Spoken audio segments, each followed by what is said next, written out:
بسم الله الرحمن الرحيم.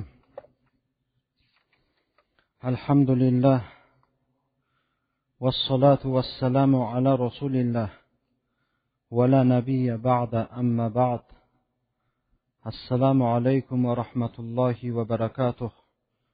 Құрметті де қадірлі мұсылман бауырлар, ағайын туыстар, мына бүгінгі пешін намазына және мынау біздің әр жексенбі сайын ниет етіп, Алла тағаладан үміт етіп, осы сахабалардың өмірін халыққа жеткізе берейік, білгізе берейік деген осы мақсатымызға, осы ниетімізге қадам басып келіп жиналып отырған жамағат, әрбірлеріңіздің басып келген қадамдарыңызға Алла тағалам сауаптан жатсын. Әрбір басқан қадамдарымызға Алла тағалам күнәларымызды кәффарат еткен болсын. Әрине бұл сахабалардың өмірі, бұл баршамызға білуіміз әлбетте керек болған нәрсе. Мен осы шыны керек осы уағызды, мына құрметті жамағат, сіздер үшін айтып жатырмын. Біз егер тек қана тәләбалар үшін, шәкірттер үшін болса, мен оларды күніде түніде жинап алып медреседе мен бұл сахабалардың өмірін айта берер едім. Бірақ өкінішке қарай намазға кейбір қатысқан адамдар кетіп те жатыр. Әрине біз ойлаймыз, олардың мүмкін жұмыстары бар шығар. Бірақ қолы бос бола тұрып, осындай уағызды жіберіп алған адамға мен айттым, әттең дейді да ол адам. Өйткені бұл уағыздар қайтып қайталана ма, қайталанбай ма, оны да бір Алла біледі. Мен өткенде де айттым ғой.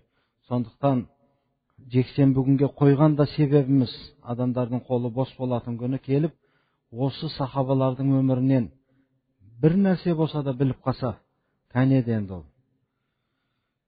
Өткенде де айттым ғой, қаяқта жоқ бір шетелдің бір әншілерін ешкімге керек емес. Құдай сақтасын, енді атын айтуға жиіркенетін адамдардың да атын жаттап алып жатады. Кейбір кішкентай балаларымыз солардың аттарын айтса біз мәз боламыз. Біз Анас ибн Маликтің кім екенін білгізіп қойық, жаңадан өсіп келе жатқан балаларымызға. Бүгінгі айтпақшы болып тұрған Саид ибн Амир аль-Джумахи деген сахабаны қазір естесіздер. Бұны тек қана мына отырған сіздер мен біздер емес, бүкіл мына билікте жүрген болсын, қай бір азамат болсын, естісе мынадан үлкен бір үлгі алатын, өнеге алатын сахабаның өмірі. Міне соны бастауға рұқсат етіңіздер. Алла тағала бізге күш-қуат берсін. Сахабалардың әрбір сөзін айту әрине оңай емес. Дегенмен Алла тағала бір қате кемшіліктеріміз болса, оқып жатқан ибараларымызда, айтып жатқан аударма сөздерімізде қате кемшіліктер болса, Алладан үміт етеміз бізді кешіреді деп. Бір ұлылардан бір кісі айтқан екен, өткенде де айтып едім. Ухиббус салихин ва ласту минхум лааллаллаха ярзуқуни салаха. Мен салих, ізгі кісілерді жақсы көремін, бірақ өзім олардан емеспін. Кәнеден Алла тағала мені ізгілікке ризықтандырса, ізгілікпен Алла тағала маған ризық берсе деген сөздерін айтқым келеді.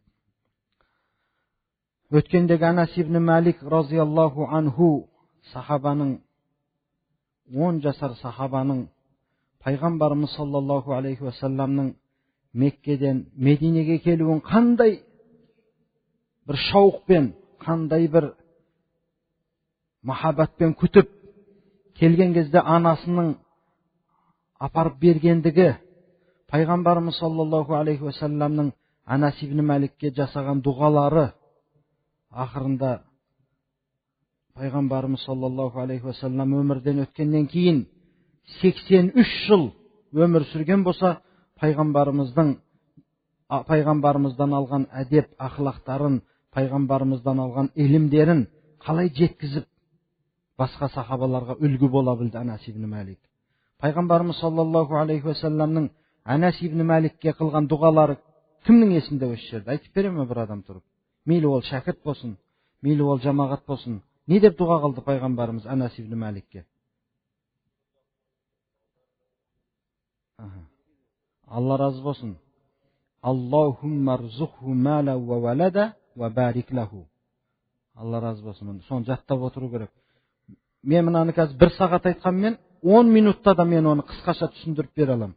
Бірақ мына жердегі әрбір сөз бұл сіздердің естеріңізде иншалла қалады деген ойдамын. Бисмиллахир-рахманир-рахим. Саид ибн Амир аль-Джумахи. Бұл сахабаның аты Саид ибн Амир Джумахи деген, оның тұратын жері, шыққан жерін айтылады. Саид ибн Амир рajulun ishtara al-akhirata bid-dunya wa athara Allah wa rasulahu ala siwahuma. Саид ибн Амир бұл бір кісі еді. Ол ақиретті дүниенің үстіне сатып алған. Алла тағаланы және Алланың Расулы пайғамбарын екеуінен басқа нәрселердің барлығынан да үстін қойған, таңдаған сахаба еді. Бұны айтқан тарихшылар екен.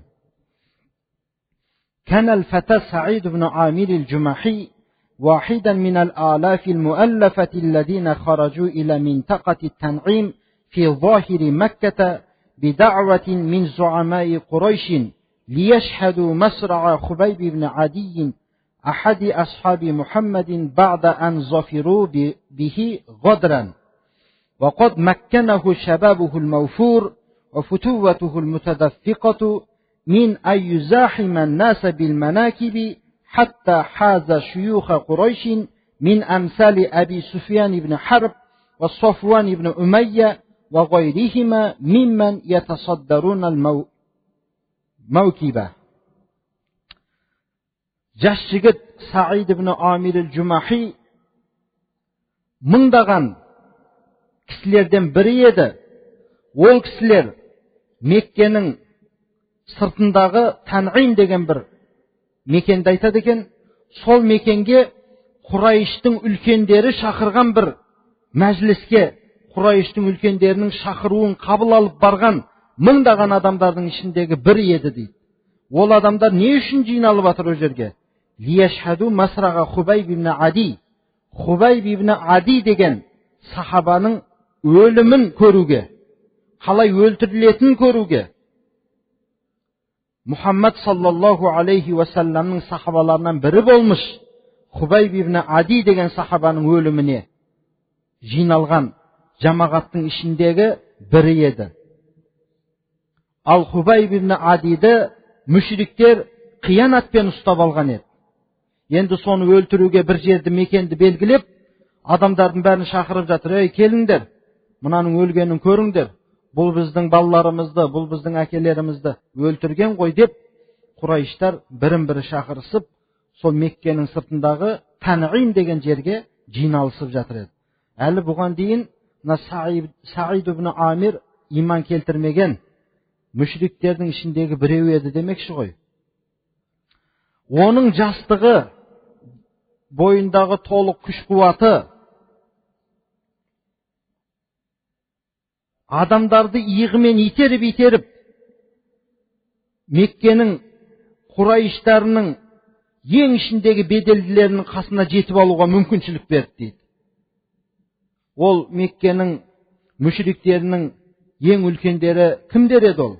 Мысалы, Суфиян ибн Харб, Софуан ибн Умайя деген аттыларды басқарып, анау көп жаяулардың қасында атқа мініп, жамағаттың алдында кетіп бара жатқан сондай Мекке мүшриктерінің алдыңғы сабына өтіп алуға мүмкіншілік берді дейді. Қараңыз қалай сипаттап жатыр. Бойында күш қуаты мықты, жап-жас әлгі Саид ибн Амир иығымен адамдарды сүріп, әлгі Меккенің Құрайыштарының ең алдыңғы сабына өтіп алды. وقد أتاح له ذلك أن يرى أسير قريش مكبلا بقيوده وأكف النساء والصبيان والشبان تدفعه إلى ساحة الموت دفعا لينتقموا من محمد في شخصه وليسأروا لقتلاهم في بدر بقتله. Сол алдына өтуі Саид ибн Амирге сондай мүмкіншілік берді. ол қолы кісенделген Құрайш әлгіндегі ұстап алған тұтқынды жақыннан көруге мүмкіншілік берді дейді. Ал әйелдер, жас балалардың, сәбилердің қолдары әлгі кетіп бара жатқан тұтқынды итеріп, оны бір өлім майданына қарай итеріп бара жатқанын көрді дейді. Көз алдыңызға елестетіңізші. Пайғамбарымыз саллаллаху алейхи уассаламға иман келтірген сахабалардың бірі Хубайб ибн Адиді Құрайыштар өлтіруге алып кетіп бара жатыр. Ал әйелдер, жас балалар әлгіні итеріп өлім майданына қарай. Соны мынау Саид ибн Амир ең алдыңғы қатарға өтіп алып, соның барлығын көзімен көрді деп тұр ғой. Олар жаңа әйелдер өздерінің Бәдір деген шайқаста, Бәдір деген ғазатта өлтірілген өздерінің жақындарының өшін алу үшін сондай бір ғазаппен әлгі кетіп бара жатқан тұтқынды итерісіп, бақырып, айқайлап, сондай бір сәтті көз алдына елестетіп көріңізші. وَلَمَّا وَصَلَتْ هَذِهِ الْجُمُوعُ الْحَاشِدَةُ بأسيرها إلى المكان المعد لقتله وقف الفتى سعيد بن عامر الجمحي بقامته الممدودة يطل على خبيب وهو يقدم إلى خشبة الصلب وسمع صوته الثابت الهادئ من خلال سياح النسوة والصبيان وهو يقول إن شئتم أن تتركوني أركع ركعتين قبل مسرعي فافعلوه. Саны көп әлгі Құрайыштар тұтқынды өзінің сол өлтіру үшін дайындалып қойған жеріне апарып жеткеннен кейін Саид ибн Амир al-Jumahi өзінің бойы ұзынырақ әлгі Хубайб ибн Адидің жақынына барып тұрды дейді. Анау Хубайб ибн Адиді мүшриктер қараңыз, крес дейді ғой, мынандай ағаштан крес жасап, соған асып алып келе жатыр екен да. Оның сондай бір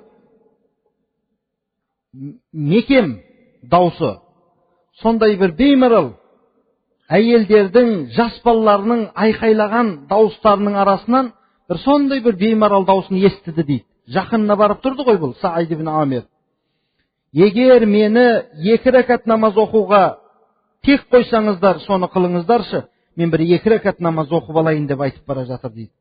Әлгі Хубайб ибн Ади өлімге бара жатыр, бірақ жай барақат қана айтты дейді. Егер мені 2 рәкат намаз оқуға тек қойсаңыздар, соған рұқсат етсеңіздер, мен 2 рәкат намаз оқып алайын, соны қылыңыздаршы деп анада айқайлап, бақырып, өлтіріңдер мынаны деп жатқан дауыстың арасынан ананың бір жай барақат дауысы шығып жатты дейді.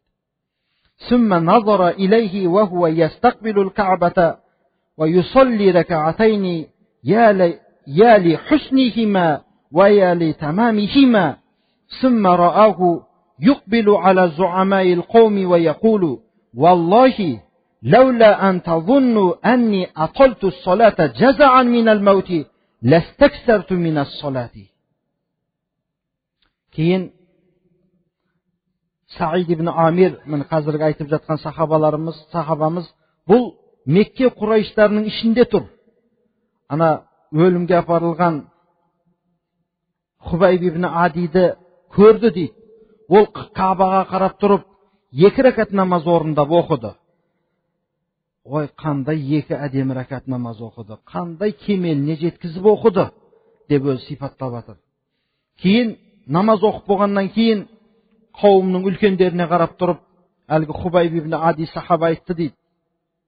Аллаға қасам, егер сендер мені күмән қылмағандарыңда еді, бұл намазымды өлімнен қорыққандығым үшін ұзақ оқыды деп күмән қылмағандарыңда еді, мен намазды біраз ұзақ оқып алар едім дейді.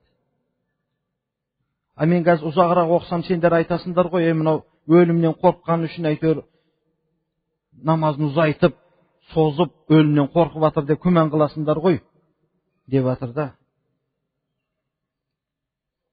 ثم شهد قومه بعيني رأسه وهم يمثلون بخبيب حيا فيقطعون من جسده القطعة تلو القطعة وهم يقولون له أتحب أن يكون محمد مكانك وأنت الناج فيقول والدماء تنزف منه والله ما أحب أن أكون آمنا وادعا في أهلي وولدي وأن محمدا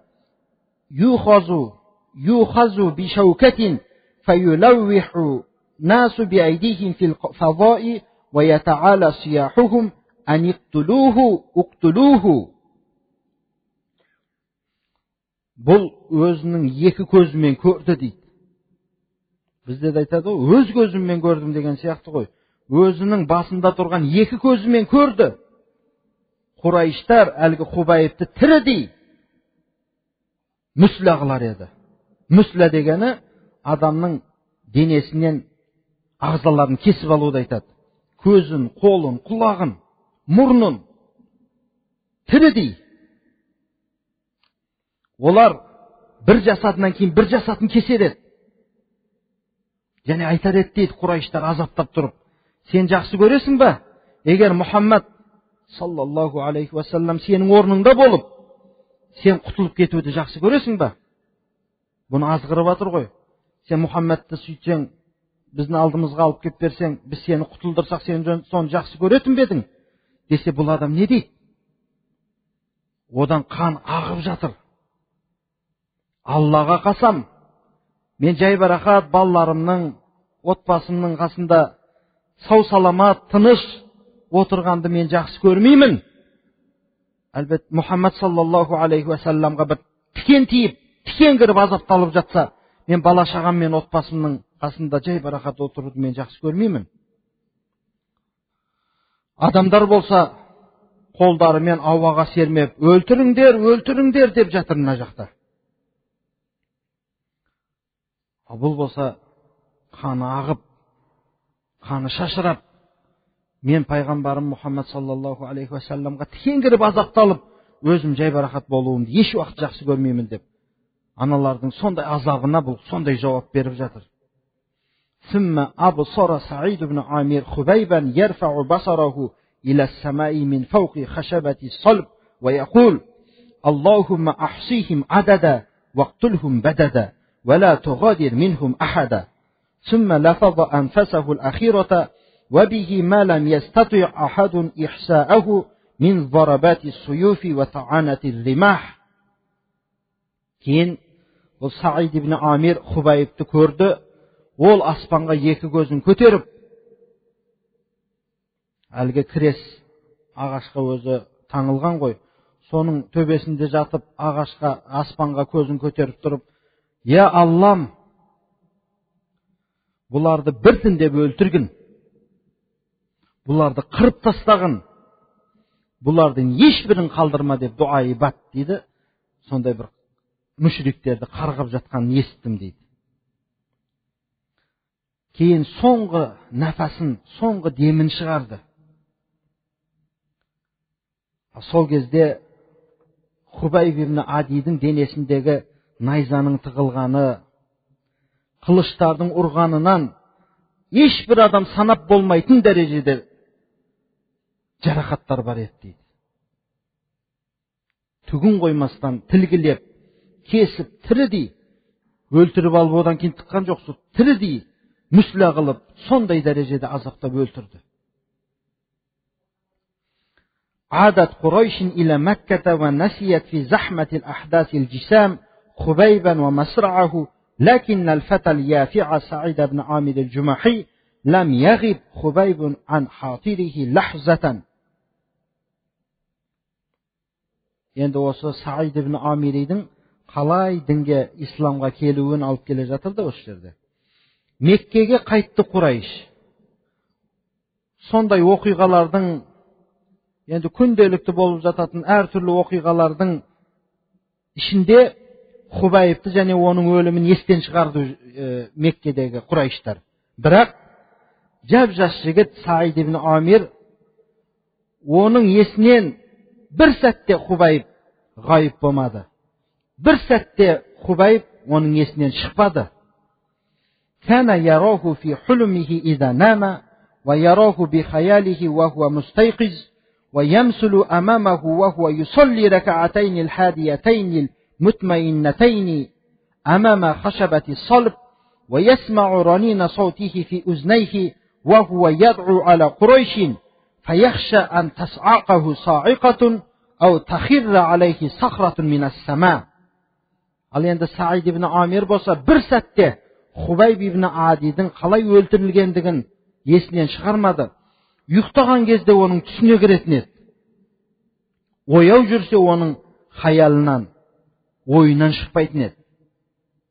Onun aldına үнемі көрініп тұрар еді, оның qanday 2 rakat namazda tыныш, sonday to'liq jaybaraqat 2 rakat namazda o'qiganligi еш vaqt оның көз алдынан ketpes edi. Және оның 2 qulog'inan әлгі өлтірілген Hubayb ibn Adidin даусының жаңғырығы кетпейтін еді. Ол Құрайыштарға сондай жаман дұға жасап, "Я Алла, бұларды біртіндеп өлтіріп, бұларды қырып тастағын, ешбірін қалдырмағын" деген дұғалары құлағынан жаңғырығы кетпей тұратын еді.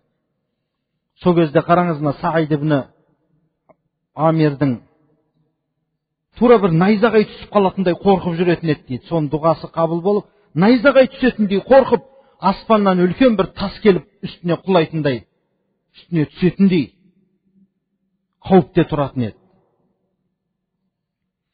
Summa inna Hubayban allama Sa'idan ma lam yakun ya'lamu min qabl. Біле білсек, Hubayb Saidga бұдан алдын білмеген нәрселерді үйретіп кетті. Өзінің өлімімен ақ.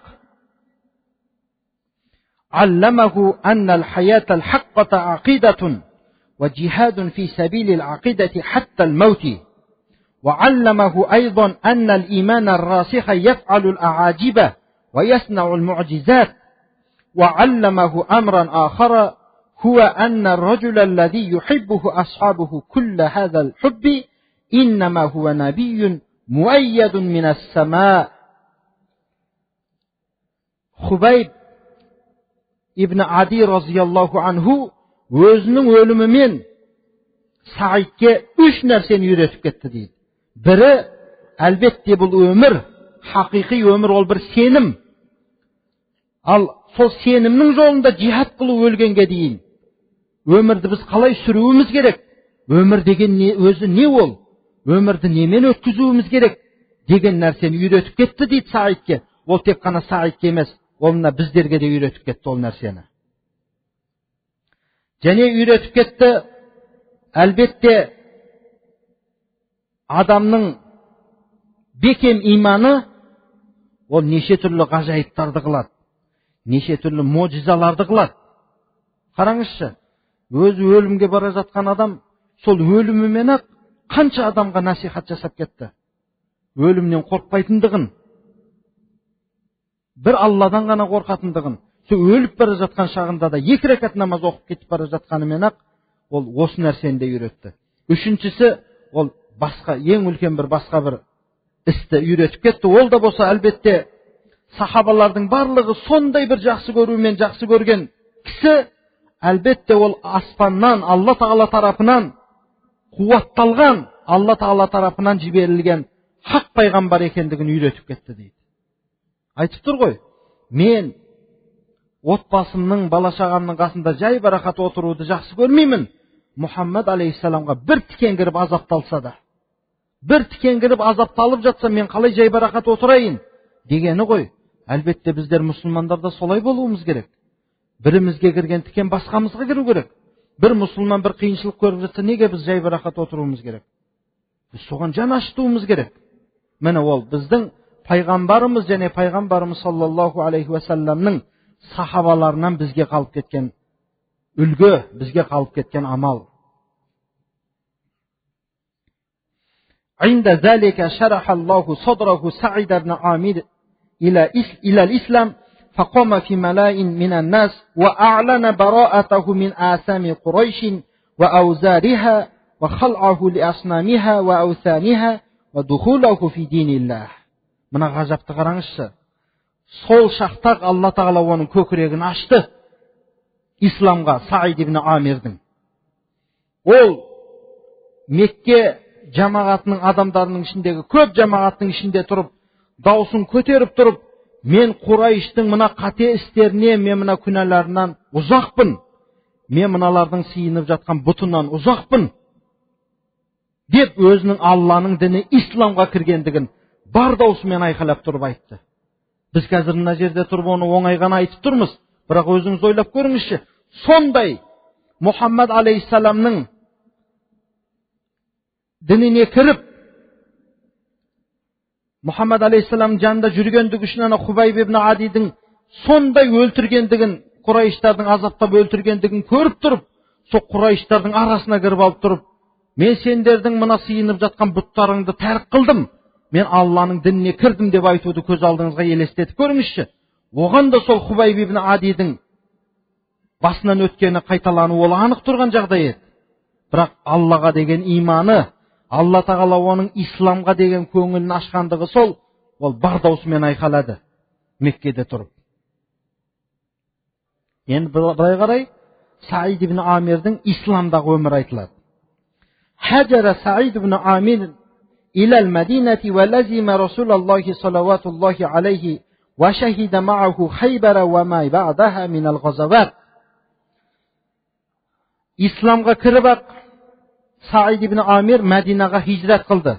Пайғамбарымыз саллаллаху алейхи ва салламның жанына барып, Хайбар соғысына бірге қатысып, Хайбардан кейінгі ғазаттардың барлығында пайғамбарымызбен бірге болды. وَلَمَّا انتقل النبي الكريم صلى الله عليه وسلم إلى جوار ربه وهو راض عنه ظل من بعده سيفا مسلولا في أيدي خليفتيه أبي بكر وعمر وعاش مثلا فريدا فزا للمؤمن الذي اشترى الآخرة بالدنيا وآثر مرضات الله وثوابه على سائر رغبات النفس وشهوات الجسد. Пайғамбарымыз саллаллаху алейхи ва саллам Алланың құзырына кеткеннен кейін, яғни бұл дүниеден өткеннен кейін, Алла разы болсын, Саид ибн Амир пайғамбарымыздың екі халифасы Абу Бәкір разияллаху анху мен Хазіреті Омардың қолдарындағы суырылған бір қылыш болды дейді. Қараңыз қандай сипаттап жатыр. Бір қылыш болды солардың қолындағы суырылған дейді. Ол нағыз момын үшін табыла бермейтін жеке дара бір сипаттың иесі болды. Яғни ахиретті дүниесінің барабарына сатып алды ол. Дүниені тәрк қылып ахиретін сатып алды. Алланың разылығын және де Аллаға деген сауапты басқа бүкіл нәпстің қызығатын нәрселерінен, адамның жасадының шахуаттарының барлығынан да ол артық қойды, таңдады соны. وكان خليفتا رسول الله صلى الله عليه وسلم يعرفان لسعيد بن عامر صدقه وتقواه ويستمعان إلى نصحه ويسيحان إلى قوله. Қараңыз, пайғамбарымыз саллаллаху алейхи ва салламның екі бірдей сахабасы Хазіреті Омар мен Хазіреті Абу Бәкір разияллаху анху Саид ибн Амирдің шыншылдығын және оның тақуалығын жақсы білетін еді. Екеуі де оның насихатына құлақ асар еді және оның сөздерін тыңдайтын еді. Дахала ала Умар ибн ал-Хаттаб фи аували хилафатихи фақала. Қараңыз мына жер. Я Умару, усика ан тахшаллаха фин-нас ва ла тахшан-наса филлах ва алла юхалифа қаулука фи'лак фа инна хайрал қаули ма саддақахул фи'л. Мына сөздерді қараңыз.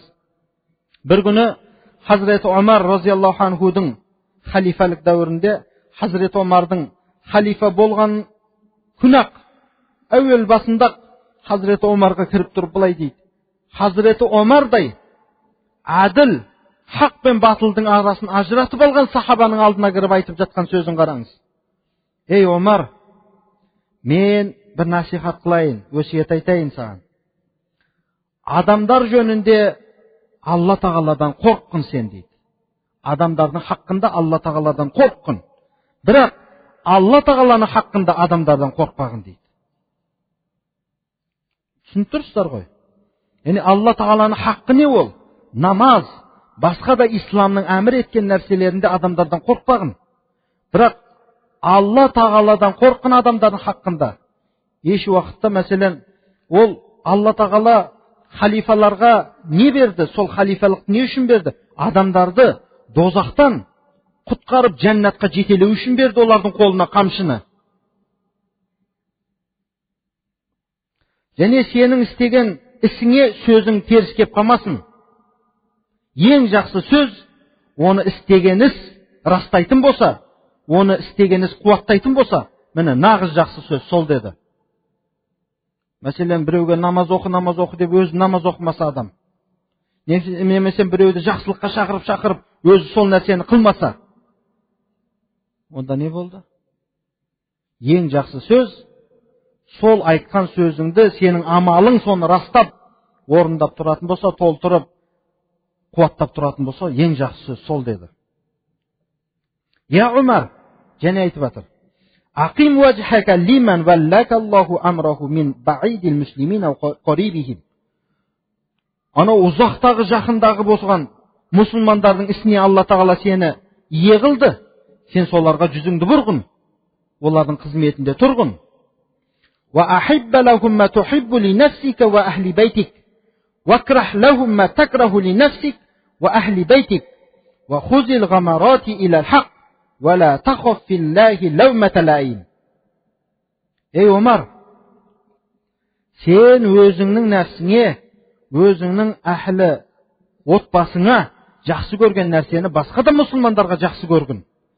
Сен өзіңе және өзіңнің отбасыңа жаман көрген нәрсені басқа да мұсылмандарға жаман көргін. Хаққа болған мол суға сүңгігін сен, хақ жолға апаратын.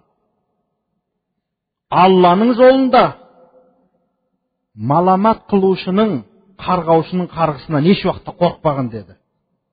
Біз өзіміздің дініміз үшін біреу бізді маламат қылады, біреу бізді сөгеді, біреу бізді жамандайды, немесе біреу бізді қарғайды екен деп діннің сөзін айтпай қоюға болмайды. Қараңыз, мына Саид ибн Амирдің әділ сахаба, әділ халифа Хазірет Омарға жасап жатқан насихатын қараңыз. Еш уақытта Алланың жолында ләумәті ләйімнен қорықпағын, яғни қарғаушылардың қарғысынан, сөгушілердің сөгісінен қорықпағын. Ол мына бәрімізге үлгі болу керек. Фақала Умар, «Ва ман ястати'у залика я Саид?» Кім бұны қыла алады? Сен айтып жатқан нәрселердің барлығын кім қыла алады? Бар ма сондай адам? Десе, фақала, «Ястати'уху ражулун мислук мимман валлахумуллаху амра уммати Мухаммадин». Оны мына сен сияқты Саид ибн Амир Омарға айтып жатыр. Оны мына сен сияқты Алла тағала Мұхаммад алейхиссаламның үмметіне сеніп әмір қылып қойған адам ғана қыла алады деп насихат айтып жатыр. Валайса байнаху ва байналлахи ахадун. Сені мен Алланың арасында еш нәрсе жоқ басқа. Өйткені пайғамбарымыз алейхиссаламнан кейін пайғамбарымыздың орынбасары халифа осы халифалар болды ғой. Сені мен Алланың ортаңда еш нәрсе жоқ. Қылғын осы амалдарды. Әділ болғын деп, әділ сахаба Хазірет Омардың өзіне, және де Хазірет Омардай адамның алдына барып ондай сөзді айту, ол оңай емес еді ешкімге де. Мына сахабаның дәрежесінің үлкендігін қараңыз. Айнда залика да'a Умар ибн Хаттаб Саидан иля муазаратихи ва қала: «Я Саиду, инна муаллука аля ахли Химс». Фақала: «Я Умар, нашаттука Аллаха алла тафтинани». فغضب عمر وقال: ويحكم وضعتم هذا الأمر في عنقي ثم تخليتم عني. Сол уақытта Хазіреті Умар ибн Хаттаб Саид ибн Амирді өзінің уәзірлігіне шақырды дейді. Яғни жәрдемшілігіне, көмекшілікке шақырды. Айтты дейді: «Ей Саид, біз сізді Химс әхіліне, Химс деген қалаға уәли қылып, әкім қылып жібереміз» деді. Сол кезде не дедіңіз? Әлгі Саид ибн Амир: «Ей Омар, Алланы ортаға қойып сұрайын, мені фитнаға салмашы» дейді. Мені фитнаға салмашы, қазір біреуге әкім боласың ба десе, бәрін тастайды да жүгіреді ғой. Мені фитнаға салмашы, Алланы ортаға қойып тұрып сұрайын дейді да. Сонда Хазірет Омар ашуланып тұрып, ай мынаны қарағын, бұл істің барлығы менің мойныма қойып өздерің шетте қалып кетуді қалап тұрсыңдар ма? Ай маған жәрдем берсеңдер, өздерің айтып тұрсың, мына үмметке жақсылық жасау керек, мына үмметке әділ бол деп жатсың, енді осы істің барлығы менің мойныма іліп беріп өздерің шетке қашып кеттілерің келе ма? Валлахи ла даука сумма валлаху ала химс ва қала ала нафриду лака ризқан фақала ва ма афалу бихи амирал муъминин фа инна атаи мин байтил мал язиду ан хажати сумма маза ила химс. Сол кезде Хазірет Омар айтты, Аллаға қасам, мен сені тек қоймаймын, мен сені әлбетте сол Химске әкім қылып жіберемін деп сөзінде қатты тұрып, Химске жіберіп тұрып оған айтты, біз саған бір айлық белгілейік, ризық дейді, бір несібе болатын бір айлық белгілейік десе, Саид ибн Амир айтады, не істеймін мен оны, ей амирул муъминин? Ана байтул малдан алып жатқан алашағым менің өзімнің қажетінен асып қалып жатыр керек болса, деді де сол бойында Химске аттанып кетті. وما هو إلا قليل حتى وفد على أمير المؤمنين بعض من يثق به من أهل حمص فقال لهم اكتبوا لأسماء فقرائكم حتى أسد حاجتهم فرفعوا كتابا فإذا فيه فلان وفلان وسعيد بن عامر. көп өтпей-ақ Хазіреті Саид ибн Амир Химске кеткеннен кейін Хазіреті Омар Амирул Муъмининнің алдына бір жамағат, делегация дейміз ғой, жаңағы бір топ адам келіп, Химс әхілінен ең сенімді адамдар келіп, пайғамбар Хазірет Омар оларға айтты дейді, ана Химстағы ең кедей адамдардың есімдерін, аттарын маған жазып беріңдерші, мен олардың қажеттерін өтейін. Олар бір жазуларды, бір кітапшаны алып келді, жазып, оның ішінде пәленше деп тұрып, Саид ибн Амир деген сөз тұр. Фақала, Хазірет Омар айтып жатыр, уәмән Саид ибн Амир? Мұна кім Саид ибн Амир деген кім деп таңғалып тұр ғой енді. Әкімі болмасам өзі жіберген. Фақалу амируна. Бұлар айтады, біздің әміріміз ғой дейді. Фақала амирукум фақир? Хазірет Омар айтты, сендердің әкімдерің кедей ма сонда? Қолу наам. Әлі келген кісілер айтады, иә, біздің әкіміміз кедей. Валлахи иннаху ла тамурру алейхил айяму тивалу ва ла юқаду фи байтихи нарун. Аналар айтып жатыр, Аллаға қасам ішіп айтамыз біз. Ұзақ күндер бойы оның үйінде ешбір қазан асылмайды дейді. فبكى عمر حتى بللت دموعه لحيته ثم عمد إلى 1000 دينار فجعلها في سرة وقال اقرأوا عليه السلام مني وقولوا له بعث إليك أمير المؤمنين بهذا المال لتستعين به على قضاء حاجتك. Қызығы мына жақта келе жатыр енді. Хазірет Омар разиаллаху анху сондай жылады, әлгі сөзді естіп. Сақалдары су болып кетті дейді, сонша көп жылағанынан. Кейін 1000 динарды түйіп тұрып бір түйіншекке, оны әлгілерге беріп айтты дейді, менен сәлем айтыңдар ол Саид ибн Амирге, әкімдеріңе. Және айтыңдар оған, мынау Амирул Муъмининнің сізге жіберген сыйлығы, мал дүниесі, өзіңіздің қажетіңізді өтеп аласыз екен осымен, деп сәлем айтыңдар менен. Біледі ғой, өткен оның мінезін ондай, мал дүниені алмайтынын біледі. Менен анық сәлем айтыңдар. Алсын мына дүниені, сөйтсінде қажетін өтеп алсын, қарызы бар, басқасы бар. Деп әлгі келген бір топ адамнан сәлем сауқатын беріп жіберді. Жа'ал вақту ли Саидин бис-суррати фаназара илайха фаиза хия дананиру фажа'ала юб'идуха анху ва хуа яқул инна лиллахи ва инна илайхи раджи'ун. كأنما نزلت به نازلة أو حل بساحته خطب فحبت زوجته مزعورة وقالت ما شأنك يا سعيد أمات أمير المؤمنين. Әлгі бір топ адамдар Саидке келіп, Hazreti Umar Amirul Mu'mininning сәлемін беріп, оған қасында тұрғанда Саид ибн Амир халigi нәрсені көріп, динар ақша екенін көрді де өзінен былай итеріп қойды ары қарай. Сөйтті де инна лиллахи ва инна илайхи ражиун деді. Әдетте бұл сөзді адам басына бір бәле жауғанда біреу өліп қалса айтатын сөз ғой. Инна лиллахи ва инна илайхи ражиун деген сөз. Тура оған бір бәле түскендей айқайлап жіберді. Сол кезде асығып әйелі қорқып жүгіріп келіп, "Ей, не болып қалды я Саид? Амирул Муъминин өліп қалды ма?" дейді да. Соншалықты ананың даусы Hazret Said ibn Amir разиаллаху анхудың жаңағы ақшаны көргенде ары қарай итеріп қойғандығы соншалық, әйелі жүгіріп келді. "Не болды саған? Амирул Муъминин өліп қалды ма?" десе, "Фақала бәл аъзаму мин залика." Одан да үлкенірек нәрсе болды дейді. "Фақалат аусибал муслимуна фи вақатин." Мұсылмандарға бір соғыста бір нәрсе болып қалды ма? Жеңіліп қалды ма? десе, "Фақала бәл аъзаму мин залика." Одан да үлкенірек нәрсе болды дейді.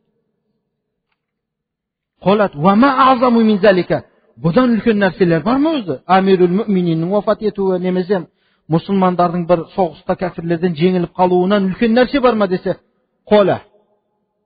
Саид ибн Амир айтты дейді, "Дахалат алайя дуния ли туфсида ахирати ва халлатил фитнату фи байти." Менің ақиретімді бұзу үшін дүние келіп қалды мен алдыма. Үйіме дүние кіріп кетті. Менің үйіме бір фитна түсіп қалды дейді. Қолат, әйел айтты дейді, "Тахаллас минха ва хия ла тадри мин амри дананири шай'ан." Әйелі болса, "Онда олай болса құтылсайшы одан тезірек." Бірақ ол әлі ақша екенін білген жоқ әйелі. Өздерінің онсыз да қажеттері көп еді, қарыздары, ақшалары көп еді, өтейтін қажеттері көп еді. Әйелі ақша екенін білместен, "Ей, ондай болса тезірек құтылсайшы одан." десе, қола. Саид ибн Амир әйеліне айтып, "Атуининани ала залика." Қолат, "Наам." "Маған жәрдем бересің бе осы нәрседен құтылуда?" десе, "Иә, жәрдем беремін" дейді. Қараңыз, бұл жерде қандай хикмат тұр. Әлбетте, кім ол ақша керек емес адам бар ма? Ол әйел адамдарға да басқа бір заттар керек, басқа керек. Соны әдемілеп Саид ибн Амир алып келе жатыр да. "Бәле түсті басымызға." десе, әйелге айтпай отыр, "Ақша келіп қалды" деп. "Фитна келді бізге" деп тұрып, "Маған жәрдем бересің бе сол нәрседен құтылуға" деп, әйелін сондай бір алып кеп, "Фаахазат дананира фажаалаха фи сурарин сумма ваззааха ала фуқараил муслимин." Кейін ол динарларды біртіндеп бөліп түйіп, мұсылмандардың кедейлеріне тарқатып жіберді дейді. Өзі де кедей еді бірақ. Қазір кедейлігі мына жақта айтады. Қай дәрежеде кедей екендігін естігенде көресіз.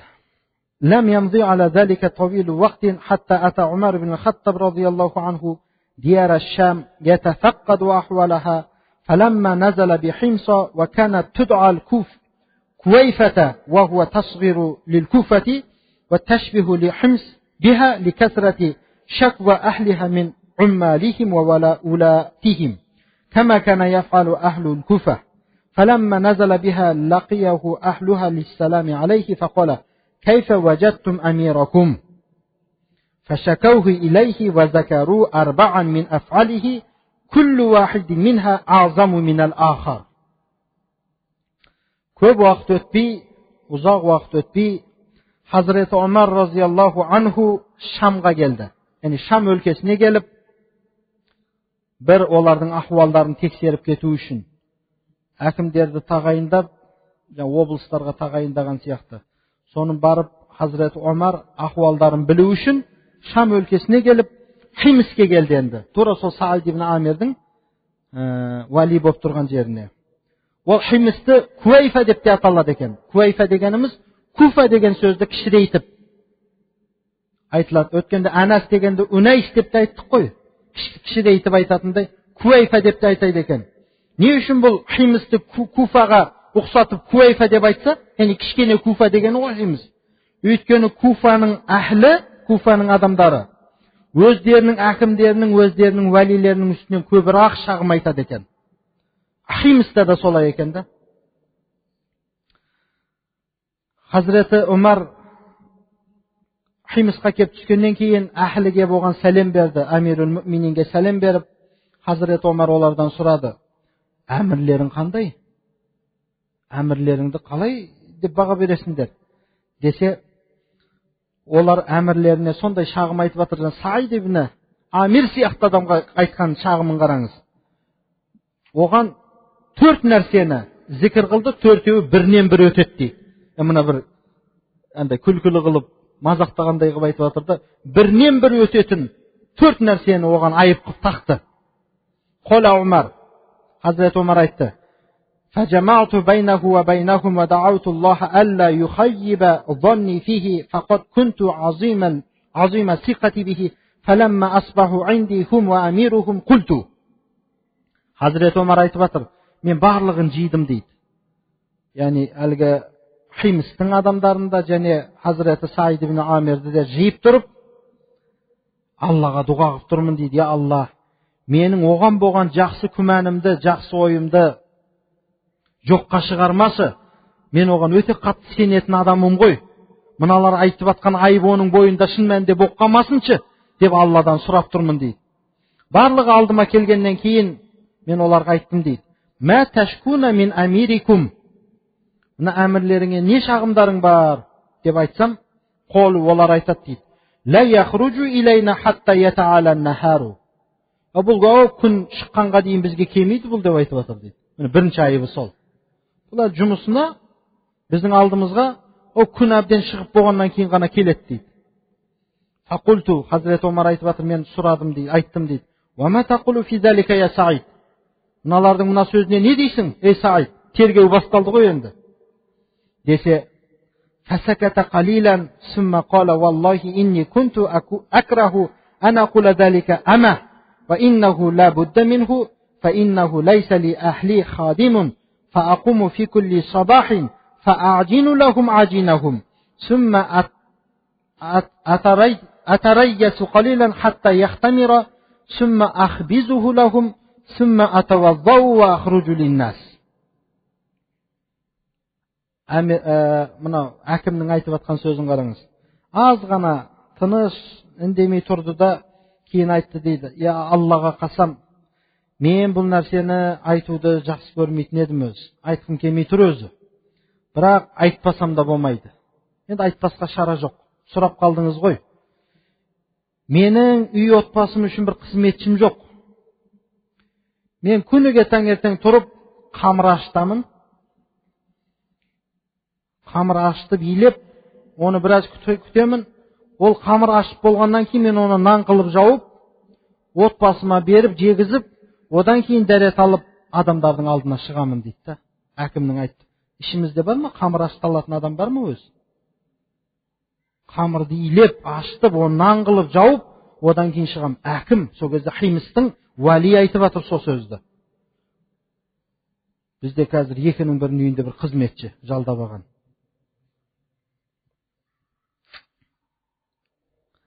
Қола Умар, Хазірет Омар айтып жатыр: Фақулту лахум ва ма ташкуна минху айзан. Мен оларға айттым дейді: осы ма еді бірінші? Тағы не бұдан шағым айтасыңдар десе, қолу иннаху ла юджибу ахадан билайлин. Бұл түнде ешкімге бір жауап бермейді деп екінші айыбын түрін қараңыз. Валиге бұл түнде ешкімге жауап бермейді. Айып па өз осылар? Айып емес қой ол. Сөйтсе, қолту Хазірет Омар айтады: мен оған айттым дейді: Ва ма тақулу фи залика я Саид.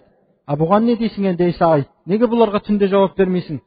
Десе, Қола инни валлахи кунту акраху ан у'лина хаза айдан. Мен бұны да айтқым келмей тұр өзі, бұны да жариялап қайтемін. Бірақ енді айт дедіңіз, айтайын. Фана қад жаалту нахара лахум ва лайла лиллахи азза ва джалла дейді. Мен күнді осы адамдар үшін уақытымды ажыратамын, ал түнде мен өзім Алла Раббым үшін уақытымды ажыратамын. Түнде мен қалай жауап беремін бұларға? Күндіз мен бұларға уақытымды ажыратып қойғанмын. Қолту ва ма ташкуна минху айзан. Хазірет Омар айтып жатыр: және не айтасыңдар? Тағы не шағымдарың бар бұған? Десе, қолу үшінші шағымдары: иннаху ла яхруджу илайна яуман фи шахр.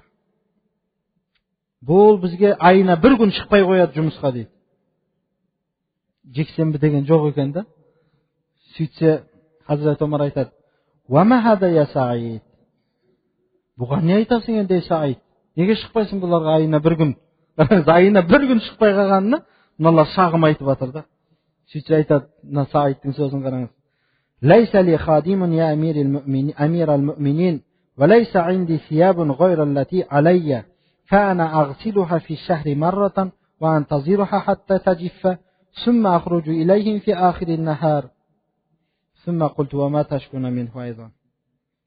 Саид ибн Амир айтып жатыр дейді. Менің айттым ғой жаңа ғана, я Хазрет Умар, я амирал муъминин, менің қызметшім жоқ. Және мен мына үстімде көйлегімнен басқа көйлегім де жоқ. Сол көйлегімді айына бір мәрте жуамын. Сол кепкеннен кейін ғана мен кептіріп барып қана бұларға шығамын. Одан басқа көйлегім жоқ деп айтады. Хазрет Омар, және не айтасыңдар бұған? Тағы не шағымдарың бар бұған? Тағы не айып тағасыңдар десе, соңғы 4-ші айыптарын қараңыз. Қолу تصيبه من حين إلى آخر غشية فيغيب عمن في مجلسه فقلت وما هذا يا سعيد. Бұл дейді, анда-санда бір естен танып қалады. Қасында мәжілісте отырған адамдарды да танымай қалады бұл. Естен шығарады, қасында кім барында естен шығарып қояды десе, Хазрет Омар айттым дейді. Бұған не дейсің енді Саид деп. Сол кезде Саид былай деп айтты. Фақала шахидту масра'a Хубайб ибн Ади ва ана мушрик. ورأيت قريشا تقطع جسده وهي تقول له أتحب أن يكون محمد مكانك؟ فيقول والله ما أحب أن أكون آمنا في أهلي وولدي وأن محمدا تشوكه شوكة وإني والله ما ذكرت ذلك اليوم وكيف أني تركت نصرته إلا ظننت أن الله لا يغفر لي وأصابتني تلك الغشية. Саид ибн Амир айтып жатыр. Мен дейді, мүшрик кезінде Хубайб ибн Адидің өліміне қатыстым ғой. Өлімін көзіммен көрдім ғой. Мен және Құрайшты көрдім, оның жасадын, ағзаларын біртіндеп кесіп алып жатқанын да көрдім. Сол кезде Құрайш оған айтар еді дейді, сен жақсы көресің ба, сен үй отбасыңда аман есен отырып, Мұхаммед сенің орныңда болған жақсы көресің ба дегенде, ол айтар еді, Аллаға қасам, мен отбасымда жай барақат отыруды жақсы көрмеймін. Мұхаммад саллаллаху алейхи ва салламға бір тікен кіріп жатса. Мен сол нәрсені есіме алған кезде, мен қалайша соған жәрдем бермедім деген нәрсе ойыма түсіп кеткен кезде, Алла тағала мені кешірмей қоям екен деп, содан мен есімнен танамын дейді екен да. Мен қандай адам болғанмын өзі. Бірақ ол мүшрик еді ол кезде. Иннал ислама تهدم ما قبلها. الإسلام يهدم ما قبلها. İslam алдыңғыны жуып шайып жібереді. О мүшрик кезінде оған жәрдем бермегеніне ол кінәлі емес, өйткені Алла тағала оның әлі исламға жүрегін ашпаған еді ғой. Соны ойлап кетіп, мен сол кезде сол Хубайб ибн Адиға қалайша жәрдем бермедім екен деп ойлағаннан Алла мені кешірмей қоям екен деп есімнен танып қаламын дейді екен да. عند ذلك قال عمر الحمد لله الذي لم يخيب ظني به. Сол кезде Хазрет Омар қуанғаннан Аллаға шүкір, менің бұған деген жақсы күмәнімді жоққа шығармады деген екен да. Өйткені аналардың айтып тұрған айып ол айып емес қой. Ақша жеп қойды, бұл үйтіп қойды, бүйтіп қойды деген жоқ қой. Айына бір күн шықпай қояды. Күн шыққаннан кейін келеді бізге. Қасында отырғанымызда бір мәрте кей кезде бұл есінен танып қалады. Түнде ешкімге жауап бермейді деген осы 4 айыпты айтып тұр да. ثم بعث له ب1000 دينار ليستعين بها على حاجته فلما رأتها زوجته قالت له الحمد لله الذي أعنانا عن خدمتك اشتر لنا مؤونة واستأجر لنا خادما. Кейін Хазрет Омар тағы да 1000 динарды оның қажетін өтесін деп тағы да жіберіп еді. Әйелі көріп әлгі динарларды айтты дейді Саидке, Альхамдулилля, Алла тағала бізге жәрдем берді. Енді сенің қызметіңнен бізді Алла тағала бейхажет қылды, яғни құтқарды. Бізге енді бір азық түлік сатып әперіңіз. Бізге енді бір қызметші жалдасаңызшы, енді мына Амирул Муминин ақша жіберіпті ғой десе, фақола лаха, әйеліне тағы айтып жатыр дейді. Ва халлаки фима хуа хойру мин залика.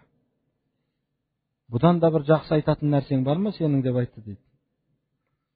Қолат ва мазака, не болуы мүмкін ол? Енді мұқтажбыз ғой енді. Бір қызметші алайық, азық-түлік алайық деп жатырмын ғой десе. Қола надфауха иля ман я'тина биха ва нахну ахважу ма накуну илайха. Бұны біз алып келген адамға қайтып беріп жіберейік. Өйткені біз бұл ақшадан гөрі басқа нәрсеге мұқтажырақпыз ғой дейді да. Яғни кедей-кепшікке осы ақшаны таратып жерген сауап алуға мұқтажырақ адамбыз ғой біз дегені да. Қолат, әйел айтады дейді. Ва мазака, ол не енді ол мұқтажырақ, біз мұқтажырақ нәрсе бұдан гөрі не ол десе? Қолат нуқризу халлаха қардан хасана. Алла тағалаға бір керемет бір қарыз беріп қойық та біз деп айтады дейді. Құранда да сондай аят бар.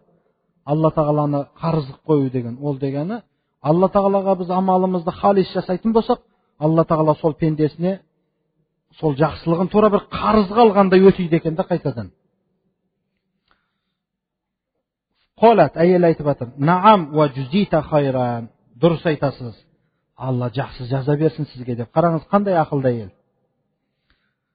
فما غادر مجلسه الذي هو فيه حتى جعل الدنانير في سرر وقال لواحد من أهله انطلق بها إلى أرملة فلان وإلى أيتام فلان وإلى مساكن آل فلان وإلى مغوزي آل فلان. Сол мәжілісте отырып ақ Hazreti Said ibn Amir әлгі динарларды тағы да біртіндеп түйіп өзінің үй отбасындағы қасындағы біреуіне айтты дейді. Мынаны пәленшенің жесіріне апарып берші. Мынаны пәленшедегі жетімдерге апарып берші. Мынаны пәленшенің мискиндерге апарып берші. Мынаны Али филанның кедейлеріне апарып берші деп бөліп әлгі ақшаны да таратқыз жеріпті тағы да. Радияллаху ан Саид ибн Амир al-Jumahi faqad kana min alladhina yu'siruna ala anfusihim وَلَوْ كَانَتْ بِهِمْ خَصَاصَةٌ. Бұл аят өзі. Алла тағала Саид ибн Амир al-Jumahiдан разы болсын. Ол сондай бір адамдардың сабынан еді. Өз нәпсілеріне басқаларды, өз жандарынан басқаларды артық көрген. Өздерінде бір қажеттілік, мұқтаждық бола тұрып, өзінен де басқаларды артық көрген адамдардан еді ол адам дейді. Расында да бір ақ көйлегі бар адам қолына Амирул Муминин 1000 динар беріп жүрсе, ой Құдайға шүкір, мынаған біраз киім-кешек алатын болдым, азық-түлік алатын болдым десе де, ол өзі мұқтаж еді. Бірақ сөйте тура бір бәле келгендей, бұл маған фитна бұл деп тарқатып жіберетін болған екен. Иншалла, әкімдеріміз де осыны естісе сауап болады ғой деп ойлаймын иншалла. Тек әкімдеріміз емес, бәрімізге де осы нәрсе сауап болады. Біздің ұстазымыз айтушы еді. Бір айтып беріп едім ғой сіздерге.